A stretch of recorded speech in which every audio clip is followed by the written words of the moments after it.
Well, hi, I'm Brad Sugars, and welcome to the Apprentice Billionaire podcast. Today, we're going to be talking about a subject that I cover in one of my first three books, A Billionaire in Training. If you haven't read Billionaire in Training, grab it, read it, go through it. But what we look at is the ladder of wealth. How does actual entrepreneurialism happen, and what steps do you take to get there? We start out, and to understand this, by the way, we got to start out at level -1. Level -1 is when you're a student, okay? I call it -1 because there's no income coming from it. As a student, it actually is a cost. You're like a blight on society. Society has to pay for you to make your learning happen, or your parents have to pay for you to make your learning happen, or you're paying for your kids to make their learning happen. Either way. So what is the job of a student? The job of a student is you are an apprentice employee. You're an apprentice job owner, okay? You're moving up the ladder of entrepreneurialism, but you move from student to employee. So you take a bunch of courses, you learn a bunch of different aspects of life, of business, of reading, of studying, of math, of science, of all these things, so that you can get a job. Now, at level 0, which is the employee, so your job as an employee is to make enough money and pay some taxes, right? That's your job. You pay taxes. Well, actually, you don't pay taxes. What happens is the business that you work for pays taxes on your behalf to be allowed to employ you. You think you're paying taxes, but the reality is you get paid after-tax money. They just pay the taxes for you. In different states and different countries, they have to raise the wage, so your after-tax money is different. What is your job as an employee? Well, your job as an employee is you're an apprentice business owner. Your job is to go and take a whole bunch of different jobs and learn how to be a good business owner. I was lucky enough when I was young that I was not a good employee. And I say lucky because it meant I had to keep changing jobs. I was allowed to move from job to job fairly regularly, or in fact, I was asked to move from job to job fairly regularly. So I did jobs in marketing. I did jobs in sales. I did jobs in finance. I did jobs in production. I did all sorts of different things, selling ads for newspapers, working as a gardener, and doing all sorts of different things as a DJ, making announcement specials at the local Kmart where I worked. You name it, I tried it. And so sales, marketing, finance, all of these different aspects that I got to work and do were all designed based on, well, it wasn't any design. To be real honest, I had no clue that what I was training to be was a business owner. But that's your job as an employee. See, it's cheaper to be paid to learn working for someone else. They're paying you to learn a skill. So go get a job in sales, go get a job in marketing, go get a job in manufacturing, or get a job in production, or in any different area, legals, finance, you name it. Get different jobs so you learn the different aspects of business. Too many young people want to get a job. Well, I'll put it to you bluntly. I'll tell you a quick story. I was teaching a group of young kids about becoming successful as a business owner, being an employer rather than employee. And in teaching them this, they're sitting there saying, well, when I leave school, I want to go and get the best paying job. No, you don't want the best paying job. You want the best learning job. You want a job where you have a great mentor, where you have so much that you can learn rather than more than worrying about how much you earn. See, if you can get a great mentor in your first job and your second job, then imagine how much you learn. It sets you up for life. I know school's important, and I will always recommend people go to college. Why? Because at college you learn how to grow up, you learn a bunch of things about life, not just about that, and you build a great network. That's what college's main benefit is, the network that you garner.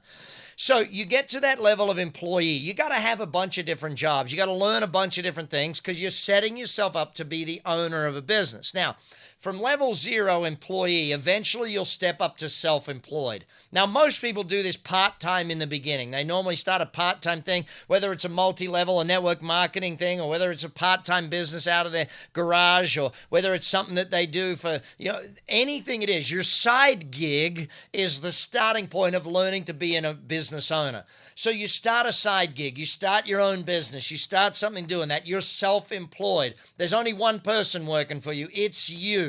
Now, the challenge at self-employed is there's so much to learn. And if you didn't do a good apprenticeship back when you're an employee, you didn't learn sales, didn't learn marketing, you got to learn them now in your own business. You got to keep growing, you keep learning all this stuff. So The learning work is actually the hardest work. The doing work of the business is not that difficult.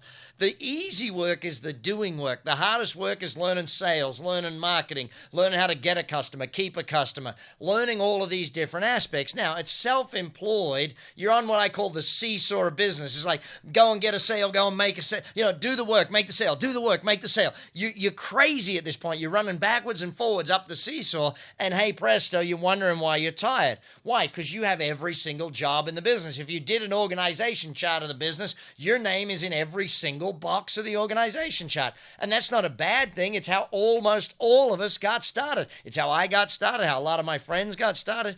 We started out as solopreneurs, doing our thing, one person, that's it. Now, gradually, as you learn to build a business and you learn to make money in your business, you get to employ other people. You move up to level 2, the manager. Now, again, there's a whole bunch of stuff to learn. You got to learn recruiting, hiring. You got to learn training people. You got to learn business planning. You got to learn pretty much every dang thing, management, leadership, cash flow management, all of these aspects that have to be learned. This, my friends, is why your first business is the hardest business, because you don't know what you're doing. Same as why is your first million the hardest million? Because you got to learn how to make it and make it at the same time. You got to learn business and build the business at the same time.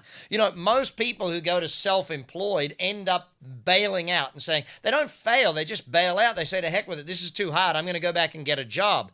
Most people who get to the manager level end up saying, you know what, I'm going to fire all of them and just go back to when it was me. It was easier when it was just me. Because at the manager level, you go from the seesaw to the merry-go-round. You run around in circles, putting out fires, your staff start. See, in the beginning, you think they work for you. Reality is you work for them. You're going to work all day, every day to make enough money to pay their wages, and you're not taking home as much money as they are. That's how it starts in the beginning, because you got to learn manager, learn leadership, learn systems, learn marketing, learn sales at a much higher level. You got to learn volume business and all of this sort of stuff. Now, eventually, you get to be the point of level 3, the owner. My definition of a business, if you haven't heard it on any of my videos, podcasts, or drive time videos, or you name it, anywhere I am, my definition is simple. Write it down. It's a commercial, profitable enterprise that works without you. Commercial, profitable enterprise that works without you. If you read my book, The Business Coach, you'll get into the details of how that actually can happen. But at level 3, you become the owner. You own a business. You own a business that works so you don't have to. It makes money whether you get out of bed or not. That's the definition of leverage, where you do the work one time and you make money forever. If you've built a business that works so you don't have to, then you're free. You can retire at that point. Retirement's not a function of age. Retirement is a function of building something that makes you money whether you go to work or not. So from level 3 owner, we then move up to level 4 investor. By the way, there's still a bunch to learn at owner level. How to get the numbers from people, how to hire a good CEO or a general manager, how to let go emotionally and go and do other things. So you move to level 4 investor. Now, investing wise, there's 3 things that you've got to learn to invest in. Businesses, number 1. Businesses are the highest return investment of anything there is. Why? Because a business is valued on its profitability. If you buy a business and double its profit, what did you just do? Doubled the value of it. You want proof of this fact? All the biggest investors in the world, what are they called? Venture capital funds. What do they invest in? Businesses. Why? Because they buy the business, improve the profitability, therefore increase the capital value of the asset. Massive increase is possible, therefore massive value increase is possible. Second thing you got to learn to invest in is real estate. You got to learn real estate. Why? It's the best passive investment there is. You put in 20% of the money, someone else pays off 80% of the money over a period of 20 years, paying the mortgage off by renting the place for you. Everybody wins. Now, if it goes up in value, that's a bonus. The bonus simply is, and the real reason we invest in real estate is so that someone pays off 80% of the asset for us by paying us rent, okay? If it goes up in value, even better. If there's deductions, all that stuff. Read my book, The Real Estate Coach, if you want the details on that stuff, or The Wealth Coach if you want to get into understanding wealth from that level. Third thing you got to learn to invest in is the stock market. Why? It's a great way to make money. It's a great investment tool if you know what you're doing. Again, this is all about the learning. Build it. Now, 2 things you got to know about investors. You become an investor when you understand 2 things. When you have a set of rules and that is rules what I will buy and what I won't buy. If you don't know enough, like for real estate, if you don't have a set of rules, I'll buy this and I'll buy this, I won't buy this, I won't buy that. If you can't write a set of rules, you don't know enough to be actually investing, okay? So you got to know your set of rules. And the second thing is you got to have your niche, okay? Your niche, depending on where you're from in the world.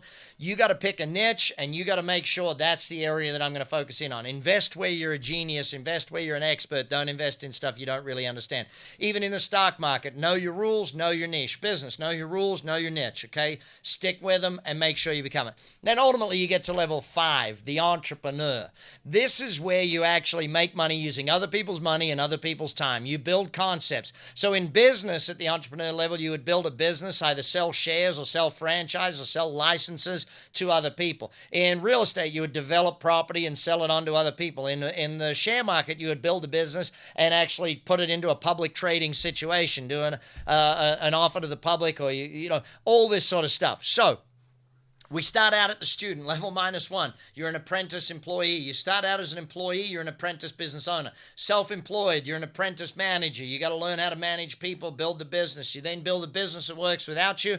Then from that business, you've bought back your time. Now that you've got enough time, you become a good investor. You start investing the profits from it. Then you build massive companies, massive big things. And hey, presto, that's the idea of a trainee billionaire. An apprentice billionaire follows the system of this. Read the book. It's called Billionaire in Training. Read my book, The Wealth Coach. Read The Real Estate Coach. Read all 16 of the dang things. Actually, I got a 17th one coming out next year. So you got plenty of reading to do, plenty of learning to do. Forward this message to someone else. Make sure you share this with your friends. Make sure you sit down and watch it again. Take care. This is the Apprentice Billionaire Podcast. I'm Brad Sugar.